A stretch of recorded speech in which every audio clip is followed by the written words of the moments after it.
அல்லாஹு தாலா முஸ்லீம்களுக்கு 5 வேளை தொழுகைகளை கடமையாக்கி இருக்கிறான். அதில் சில தொழுகைகளை நம்ம மெதுவாகத்தான் குரானுடைய வசனங்களை ஓதணும், இன்னும் சில தொழுகைகளில் சத்தமாக ஓதணும்னு சொல்லி அல்லாஹு தாலா வைத்திருக்கிறான்.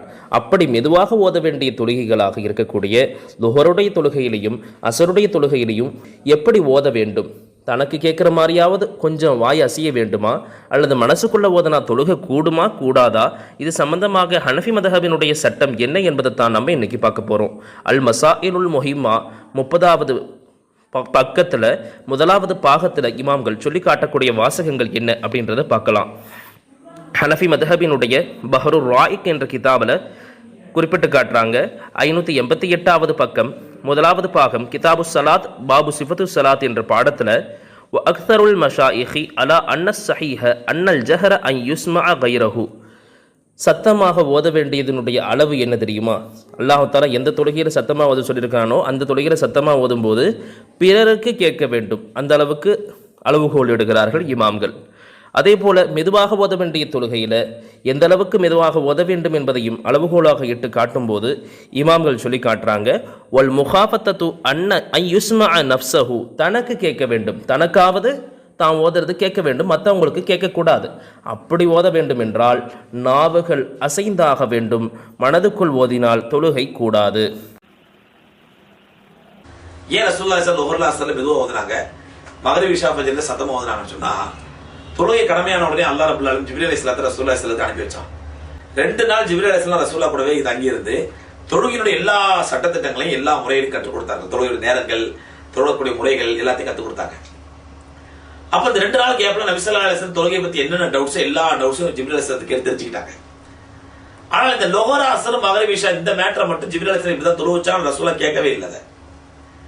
சரி, நபி ஸல்லல்லாஹு அலைஹி வஸல்லம் கேட்கல. அதற்கப்புறம் ரசூலுல்லாஹி ஸல்லல்லாஹு அலைஹி வஸல்லம் 23 ஆண்டுகள் நபியா உலகத்தில் இருந்தாங்க. எத்தனையோ விஷயங்களை பற்றியெல்லாம் சஹாபாக்கள் கேட்டு தெளிவு பெற்றவர்கள்.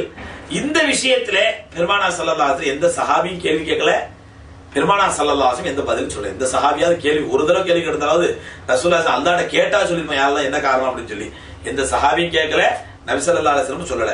இப்போ இதுல நமக்கு என்ன தெரியுதுன்னா, ரசூலுல்லாஹி ஸல்லல்லாஹு அலைஹி வஸல்லமும் ஜிப்ரீல் அலைஹிஸ்ஸலாத்தை கேட்கல, சஹாபாக்களும் 23 வருஷ காலத்துல ரசூலுல்லாஹ்ட்ட கேட்கல, ரசூலுல்லாஹி ஸல்லல்லாஹு அலைஹி வஸல்லம் அதுக்கு பதில் சொல்லல. அப்படிங்கும் பொழுது அப்ப இந்த ரகசியம், இதனுடைய தாத்பரியம் இந்த உம்மத்திற்கு தெரிய வேண்டாம் என்று அல்லாஹ்வை நாடிவிட்டான். அதனாலதான் அல்லாஹ் இந்த விஷயத்தை மக்களுக்கு யாரு ரசூலுல்லாஹ் மூலமாவோ சஹாபாக்கள் மூலமாக கேள்வி கேட்க வைத்தோ அல்லாஹ் இந்த உம்மத்துக்கு தெளிவுபடுத்தவில்லை எனும் பொழுது நாமும் இதை பற்றி கேள்வி கேட்காமல் இருப்பதுதான் சிறந்தது. லுஹர் தொழுகையில கிராத்து மட்டும் சத்தமா ஓத மாட்டாங்க, தக்பீர் கிபீர்ல சத்தமா சொல்லுவாங்க. கிராத்து குர்ஆன் ஓதுறது மட்டும் என்ன இருக்காது, சத்தமா இருக்காது. அதே மாதிரி அசர் தொழுகையிலையும் சத்தமா ஓத மாட்டாங்க. மகரிப்ல 2 ரக்காத்துல சத்தமா ஓதுவாங்க, 1 ரக்காத்துல வாய்க்குள்ள ஒதுக்கிடுவாங்க. இஷாவுல முதல் 2 ரக்காத்துல சத்தமா ஓதுவோம், 2 ரக்காத்துல சத்தம் இல்லாம ஓதுவோம். இது ஏன்னு கேட்கிறார் ஒரு கேள்வியாதான். இது ஏன்னு கேட்கறதுக்கு முன்னாடி இதுக்கு சில பேர் ஒரு காரணம் சொல்லுவாங்க. எதற்காக இப்படி செய்யப்பட்டது தெரியுமா? எதிரிகளிடம் இருந்து காத்துக் கொள்வதற்காக வேண்டி. பகல் நேரத்தில் ஓதுனா அட்டாக் பண்ணிட்டு போயிடுவாங்க, அதுக்காக வேண்டி மெதுவாக ஒதுக்கிட்டாங்க.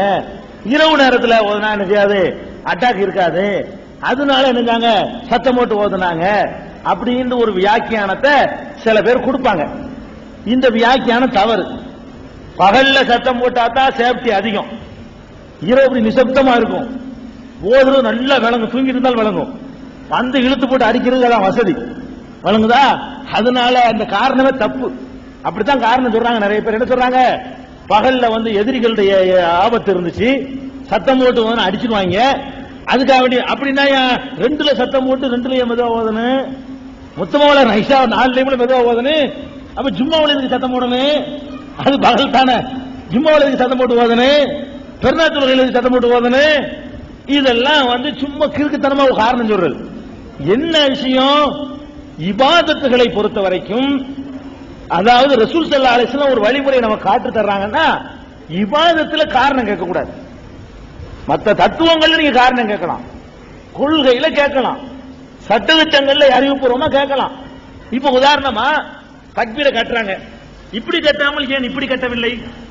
அதெல்லாம் ரசூலுல்லாஹ் கட்டினாங்க, அவ்வளவுதான்.